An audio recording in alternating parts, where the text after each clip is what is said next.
This is the third time in the last 5 years that a prop like Prop 29 has made it on the ballot. California residents can vote in person at their local elections office until November 8th or by mail until October 24th. With the last election taking place during the pandemic, poll workers say this year's voter turnout is higher than expected.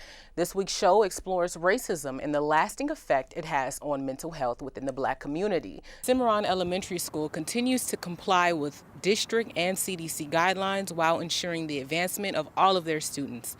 Savanah Taylor, Valley View News. This is one, and that's one. California is one of the nation's top agriculture producers, yet 2.5 million people in LA are affected by food insecurities. Justice for Murdered Children organized a food giveaway to help fight hunger. Founder LaWanda Hawkins says their mission is to help those in need. We have people living here in this country, and they don't have access to food. It breaks my heart. It's very important that we have places like this throughout the whole entire city.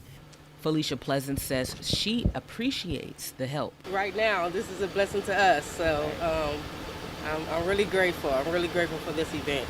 Roger Castle, Chief Development Officer over at LA Regional Food Bank, says there are multiple factors contributing to LA hunger. Before the pandemic, food insecurity in LA County was 1 in 5 people, and we've seen the result of the pandemic and the high rates of inflation now. 1 in 4 families are now experiencing food insecurity. While food insecurities continue to grow, Justice for Murdered Children will host their food giveaway every second and fourth Saturday of each month. For Valley View News, I'm Savanah Taylor. As Election Day approached, early voting sites popped up all around Los Angeles County. Good morning. Good morning. Yes, please. Digital ballots made voting faster. QR codes and links were posted all around the sites to make the process more accessible.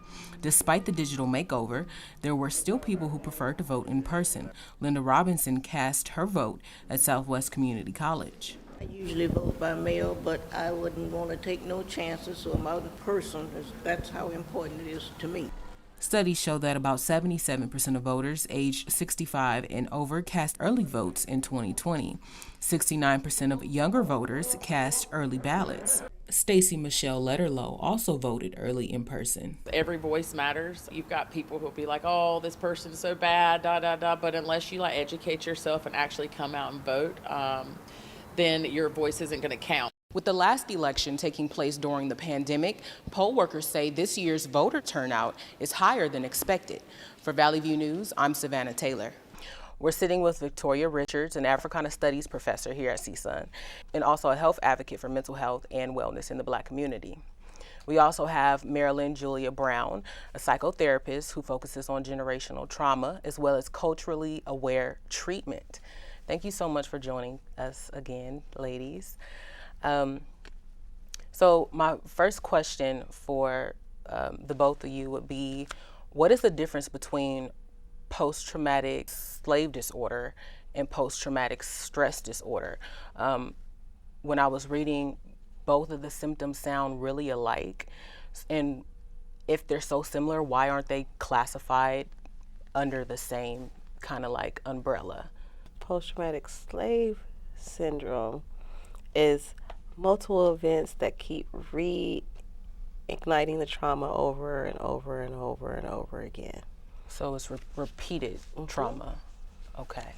There are specific things to descendants of slavery that are not classified under any other PTSD. So for example, how we rear our children and being afraid to brag about your kids and kind of promote them in that way, there's something different about that doesn't come out in other types of trauma that you see specifically for people whose families came through slavery and experienced that type of the way our families were ripped apart because of slavery. There's a different aspect of trauma. Also, the separation of families is another part of that post-traumatic slave syndrome that comes up that's different and can actually be compounded with PTSD. So you can have PTSD and post-traumatic slave syndrome all going on at the same time.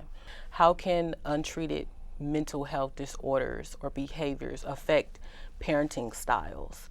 And do you guys have any personal experiences with how that may have affected how you parent or what kind of parenting style you received? I think for the children, it's very traumatizing in itself because you don't really realize that your parent is acting this way or behaving this way because they're traumatized.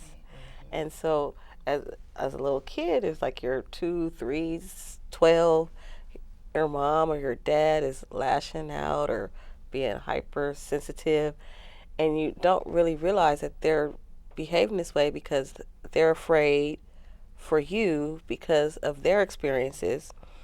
And as a child, you're just like, well, why doesn't mommy like me, or why doesn't daddy love me? And that creates more trauma for the children. Thank you both for that insight. I'm Savanah Taylor, and you can catch us every week here for On Point.